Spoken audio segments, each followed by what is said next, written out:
Wow, 2 μέρες SummerSlam. Πόσο ενδιαφέρον είναι αυτό. Αλλά τι θα γίνει σε ένα από τα ιστορικότερα pay-per-view του WWE? Ας ρίξουμε το intro και θα μάθετε.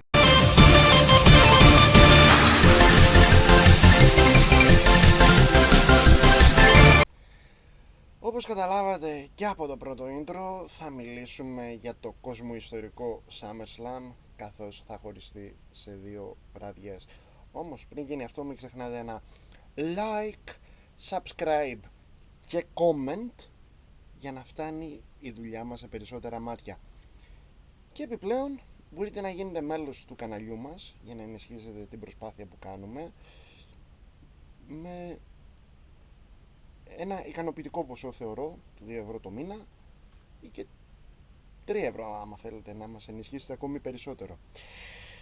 Λοιπόν, για πρώτη φορά το SummerSlam χωρίζεται σε 2 νύχτες, όχι νύχτες, πείτε το όπως γουστάρετε, και έχει ενδιαφέροντα μάτς.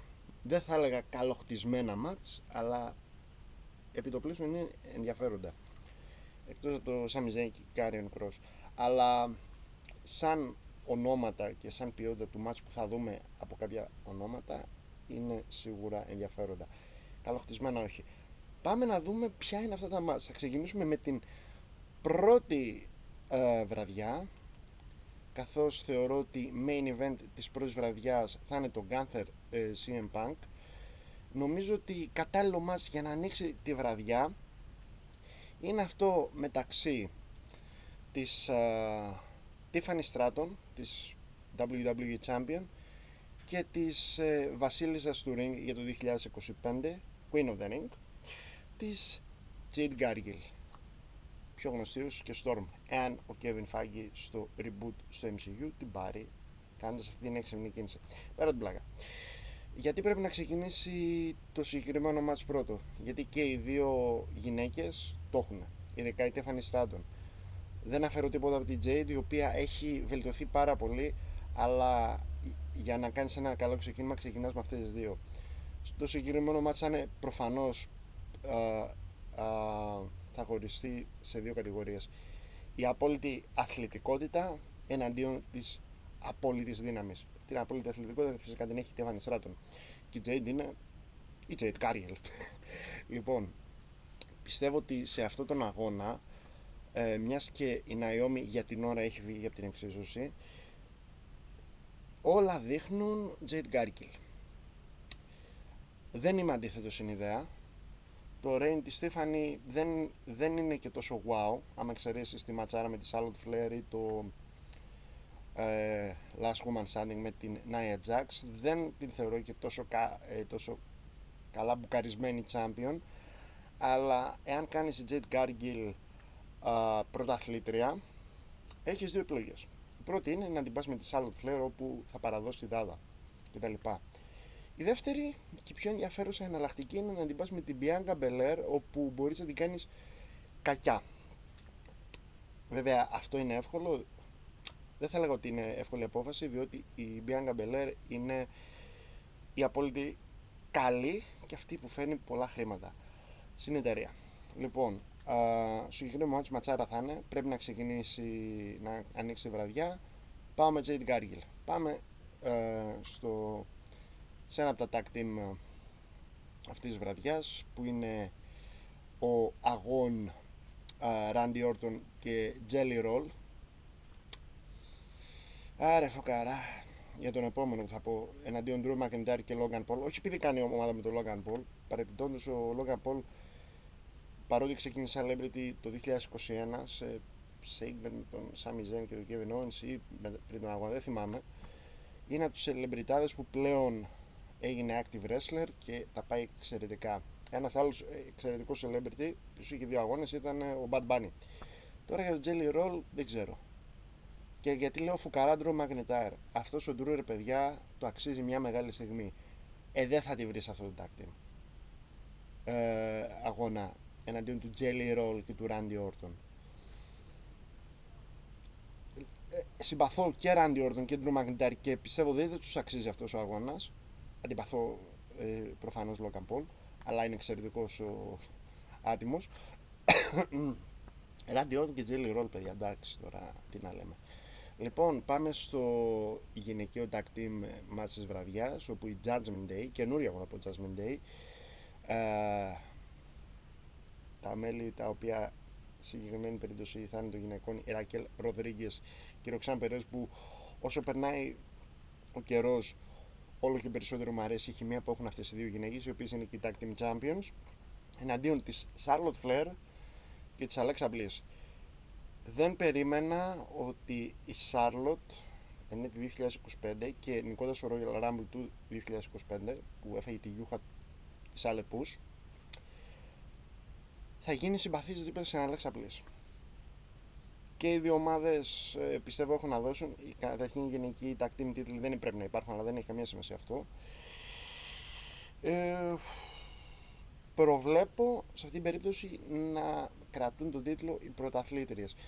Θέλω λίγο χρόνο μεταξύ της Charlotte Flair και της Alexa Bliss μέχρι να κερδίσουν τους τίτλους και λίγο bonding και της Raquel Rodriguez και της Roxanne Perez.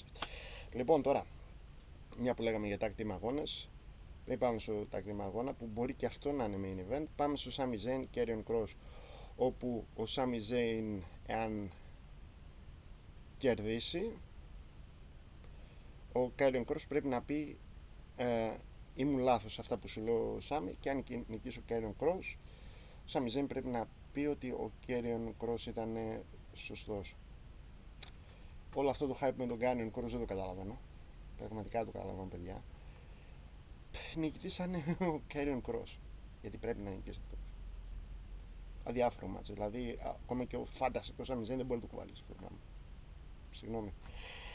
Έλεγα ότι πιθανόν το Tiffany Stratton και Jade Gargill ή το CM Punk και Gunther να είναι το main event, αλλά κάτι μου λέει, γιατί εδώ ψιλοχτίστηκε καλά η ιστορία, και μετά το εντυπωσιακό διπλό σπιάρ που είδαμε τον Bron Breakker στον Roman Reigns και τον Jey Uso, με τον Bronson Reed να κάνει την πιο επιθετική, να κρεύει τα αθλητικά παπούτσια του Roman Reigns, πιστεύω μπορεί να είναι για αυτό main event. Σίγουρα θα είναι ματσάρα, γιατί ο Jey Uso όταν είναι σε tag team δίνει απίστευτα πράγματα. Ο Roman Reigns όπου και να είναι θα δώσει πράγμα, δεν υπάρχει περίπτωση. Και άλλοι δύο, και ο Bronson Reed και ο Bron Breakker είναι φανταστικοί. Νικητές βλέπω τα αρχικά μέλη της Bloodline, το Roman Reigns και το Jey Uso, αλλά το pin, επειδή σμπρώχνεται πολύ σωστά ο Bron Breakker, και τώρα που έφυγε ο Seth Rollins, που ελπίζω ο άνθρωπος να γυρίσει γιατί ξανατραυματίστηκε, είναι πιο ενδιαφέρον αυτό το faction χωρίς ο Seth Rollins. Απίστευτο. Δεν θα φάει το πίνο Bron Breakker, θα το φάει ο Bronson Reed. Οπότε νίκη των Σαμοανών, του Roman Reigns και του Jey Uso. Δεν θα κάνω γιατί. Λοιπόν, πάμε τώρα στο main event που θα έπρεπε να είναι, επειδή είναι για παγκόσμιο τίτλο. Ο Γκάνθαρος εναντίον του CM Punk. Του έχω πει πολλά κοσμητικά επίθετα, όπως έχω πει Ραπτόπουλο του WWE, Ιωάννη Μελισσανίδη, Αλέξη Τσίπρα του Pro Wrestling. Όπως και να τον είπα, παιδιά, βλέποντας το ντοκιμαντέρ του WWE, το Unreal, πραγματικά, πέρα την πλάκα, το χαβαλέ που κάναμε, τον άνθρωπο αυτό τον εκτίμησα 10 φορές παραπάνω. Δυστυχώς δεν είχαμε πολύ Gunther σε αυτό το ντοκιμαντέρ, αλλά ό,τι και να μου πεις, μιλάμε για δύο τοτέμ. Και οι δύο παιδιά θα δώσουν ματσάρα. Θα δώσουν ματσάρα. Και ναι, ίσως γίνομαι και εγώ Ιωάννης Μελισσανίδης με τη μετατροπή της συμπεριφοράς μου προς το CM Punk, αυτόν τον ψυγνοβιτόλο του Pro Wrestling. Όπως και να έχει, και οι δύο θα δώσουν ματσάρα. Νομίζω ότι πρέπει αυτό να είναι το main event, και επειδή είναι και για τον παγκόσμιο τίτλο. Κάτι μου λέει, όλοι λένε για CM Punk. Εγώ θα το πάω αλλιώς. Μήπως δούμε την έκπληξη και διατηρήσει τον τίτλο Gunther. Γιατί ο Gunther έκανε το απίστευτο. Κουβάλισε τον Goldberg σε καλό μάτς 10 λεπτού. Μήπως διατηρήσει τον τίτλο Gunther. Θα πάμε Gunther με όχι τόσο βεβαιότητα, αλλά θα πάω με Gunther. Και μάλιστα πιστεύω θα είναι η ματσάρα του Σαββατοκύριακου. Πιστεύω εγώ μια από τις ματσάρες, γιατί στη δεύτερη βραδιά θα δούμε πραγματικά τη ματσάρα του Σαββατοκύριακου. Σε ποιο μάτς θα εξηγήσουμε? Θα χαρακτήριζα την πρώτη μέρα ως η μέρα των tag team, γιατί δεύτερη μέρα είναι κυρίως singles matches. Έχουμε και ένα triple threat. Λοιπόν,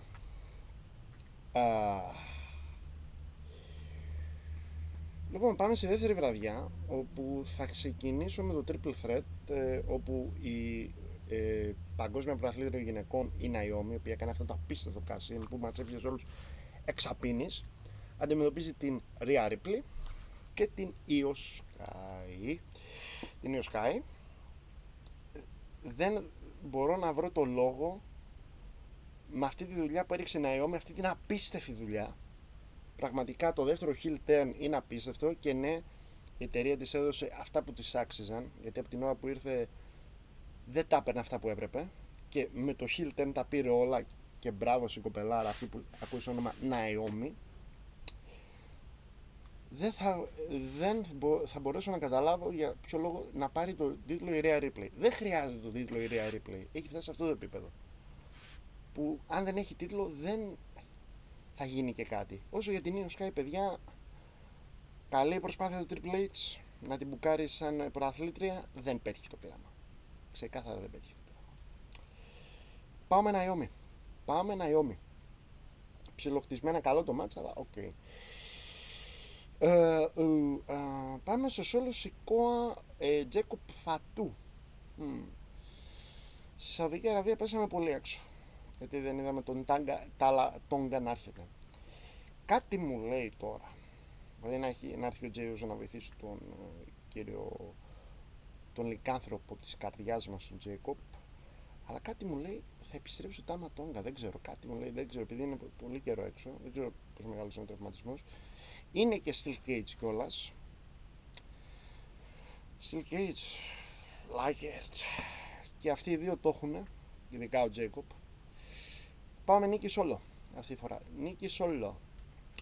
Και πάμε στη ματσάρα του Σαββατοκύριακου για εμένα, μετά τον Gunther CM Punk, που έχουμε τα καλά λόγια. Είναι για τον tag team, τον WWE Tag Team τίτλο, να το πω σωστά, τους WWE Tag Team Championships. Είναι Table Ladders and Chairs, όπου έχουμε την ομάδα των Wyatt Six, τον Dexter Lewis και τον Joey Gacy εναντίον του Andrade, οι Wyatt Six εναντίον των ομάδων Andrade, Ray Phoenix. Τι ωραία tag είμαστε. Θα ήθελα Andrade, Ray Phoenix στο μέλλον να τους δω και αντιπάλους στους singles matches. DIY, Johnny Gargano, Tommaso Ciampa, Fraction, Axiom και Nathan Fraser, Motor Machine Guns, οι βετεράνοι της χρυσής εποχής του TNA, Alex Elvy και Chris Sabin εναντίον των Street Profits, Angelo Dawkins και Montez Ford. Ματσάρα θα είναι. Δεν βλέπω το λόγο οι White Six να χάσουν τους τίτλους. Τώρα τους κέρδισαν. Της ματσάρας ο ματσάρα. Δεν θυμάμαι πόσα χρόνια πέρασαν που είδαμε τέτοιο τρελό tag team match που να έχουμε table ladders and chairs. Πάμε White Six και θα είναι ματσάρα. Λοιπόν, για μένα main event θα έπρεπε να είναι το συγκεκριμένο match, το Becky Lynch Lara Valkyria. Βέβαια η Λαέρα δεν είναι το τεράστιο όνομα, γιατί το main event της δεύτερης βραδιάς είναι το John Cena Cody Rhodes, μην γελιόμαστε. Λοιπόν, γιατί θα έπρεπε να είναι αυτό main event? Καταρχήν, για την απίστευτη ιστορία που έχουν πει αυτές οι δύο γυναίκες τους τελευταίους μήνες. Φυσικά μιλάω για την Becky Lynch και τη Lyra Valkyria, όπου η Becky Lynch, η οποία είναι Intercontinental Women's Champion, αντιμετωπίζει τη Lyra Valkyria σε αγώνα no disqualification, no countdown, δεν θα έχουμε μετρήσει και τα λοιπά. Τελευταία ευκαιρία για την Lyra αν χάσει. Η Lyra δεν θα μπορεί να αντιμετωπίσει την Becky Lynch, γιατί η ιστορία που έχουν πει αυτές οι δύο κυρίες Μάλιστα από την επιστροφή της Becky Lynch μάθαμε ότι η Lyra Valkyria έχει χαρακτήρα και εκτός από το εκπληκτικό παλαιστικό κομμάτι που είχε, το ξέραμε, θέλαμε να δούμε και το χαρακτήρα της. Αυτό που μας έβγαλε στο feud με την Becky είναι απίστευτο. Είναι απίστευτο. Τι θα γίνει σε αυτό το μάτσο καθώς είναι και η τελευταία ευκαιρία της Lyra? Σε αυτό το no disqualification πιστεύω ότι θα είναι δύο μάτς λόγω της ιστορίας που έχουν πει αυτές οι δύο Ιρλανδέζες, αυτές οι τρελοϊρλανδέζες καρδιάς μας βέβαια. Νικήτρια η Lyra Valkyria και με τη συγκεκριμένη νίκη θα πάει στο φεγγάρι, βγαίνοντας από το feud με την Becky Lynch, η οποία δεν ξέρω γιατί τη λέγατε Becky Hogan, την έχουν πει κάποιοι. Άγνωστη βουλή του κυρίου. Φυσικά δεν θα ξεχνούσα τον αγώνα Dominic Mysterio AJ Styles για τον Intercontinental τίτλο του Dominic Mysterio. Σαν φαν, γιατί ήμουν και φαν του CM Punk και ακόμη είμαι, αλλά ένας από τους λόγους που άρχισα να βλέπω TNA, πέρα από τον Kurt Angle που πήγε τότε, ήταν ο AJ Styles. Θα ήθελα να πάρει το τίτλο AJ Styles. Ένα τελευταίο παράσημο πριν αποσυρθεί, γιατί δεν έχει πολύ χρόνο. Αλλά θα πάω με τον Δομήνικο, το Δομήνικο Μυστήριο. Ο Ντόμινικ έχει βελτιωθεί απεριόριστα από την ώρα που πήγε σε Judgment Day και μετά. Σιγά σιγά αρχίζει και κερδίζει το κοινό, παρότι πριν αρχίζει να κερδίζει το κοινό, όπου πηγαίνανε το γιουχάρανε, δεν μπορούσε να αρθρώσει λέξη όπως δεν μπορώ να αρθρώσω εγώ. Θα πάμε Dominic Mysterio. Αλλά η καρδιά μου θέλει AJ Styles. Λοιπόν, John Cena, Cody Rhodes για το Undisputed WWE Championship Street Fight μάλιστα. Θα είναι καλύτερο από τη WrestleMania, γιατί είναι Street Fight. Η ιστορία που προσπαθούν να μας πούνε ότι ο Cody δεν είναι και τόσο το καλό παιδί, φυσικά το ξέραμε ότι είναι ο Homelander, πίσω από τα παρασκήνια γνωστό είναι αυτό, και είδαμε στο Unreal ότι είναι καλό παιδί. Δεν είναι καλό παιδί, ο Homelander είναι. Βλέπουμε σιγά σιγά τη μετατροπή του στον αληθινό εαυτό που είναι ο Homelander. Τώρα έχω ένα τρελό σενάριο, δεν το έχω δει κάπου, αλλά έχω ένα τρελό σενάριο στο μυαλό μου ότι ο Seth Rollins, παρότι μισεί θανάσιμα το CM Punk, δεν μπορώ να καταλάβω το γιατί, μισεί το βιτόλου του WWE, κάτι μου λέει ότι ο τραυματισμός ναι μεν είναι σοβαρός, αλλά δεν είναι τόσο σοβαρός και μπορεί να κάνει cash-in στο συγκεκριμένο αγώνα. Ένα από το τρελό σενάριο που έχω σκεφτεί. Τώρα, αν θέλουμε να το πάρουμε ρεαλιστικά, πιστεύω ότι ο Cody Rhodes θα μετατραπεί πλήρως σε Homelander. Τώρα, βοήθεια του Rock, παρατραβηγμένο το θεωρώ, με όλα αυτά που έχουν γίνει, αλλά ποτέ δεν ξέρεις. Οπότε θα ρισκάρω και θα πω Cody Rhodes, αλλά κρατάω στο μυαλό μου το τρελό σενάριο ο Σέθαρος ο Rollins να χτυπήσει την κατάλληλη στιγμή που είναι έτοιμος ο Cody Rhodes να νικήσει τον κακό απαράδεκτο John Cena και να κάνει το cash-in. Το έχω στο πίσω μέρος του παλαβού μυαλού μου. Αν γίνει αυτό, σαλού του WWE. Λοιπόν, αυτά είναι τα 12 μάτς για τις δύο βραδιές του SummerSlam. Ξέρω το βίντεο τράβηξε πολύ, αλλά είναι και δύο βραδιές. Λοιπόν, να πούμε ότι στις 7 ακολουθεί η καλύτερη εκπομπή που έχω την ευκαιρία και την κάνω ηχογράφηση, τα παιδιά της επαρχίας. Είναι μια τελείως διαφορετική εκπομπή που ακούτε σε όλο το YouTube, καθώς μιλάμε για τρία παιδιά από τρεις διαφορετικές πόλεις της Ελλάδος, της Λάρισσας, των Σερών και της Κρήτης, όπου μιλάνε για Πανσεραϊκό, Όφι και ΑΕΛ. Καλό, πολύ καλό, αλλά νομίζω παιδιά είναι από τις καλύτερες εκπομπές που έχω την ευκαιρία να σας παρουσιάσω και βασικά να σας παρουσιάσουν τα παιδιά. Αύριο είναι η τελευταία εκπομπή, το show του Σαββάτου, με τον Αλέξη Οικονομίδη στο Sam Radio, που όπως κάθε Σάββατο θα τα σπάσουμε. Γι' αυτό χθες τον πατούσα χειρόφρενο στον αγώνα της ΑΕΚ, της Χαποέλ Τελαβίβ με την ΑΕΚ και του Άρη με την Αράζ. Αύριο έχουμε να βγάλουμε πολλά. καθώς είναι και η τελευταία μας εκπομπή, θα ξεσαλώσουμε εν ολίγης. Και υπάρχει μια πιθανότητα τα δύο show του SummerSlam, τις δύο βραδιές, τις κάνω live. Οπότε,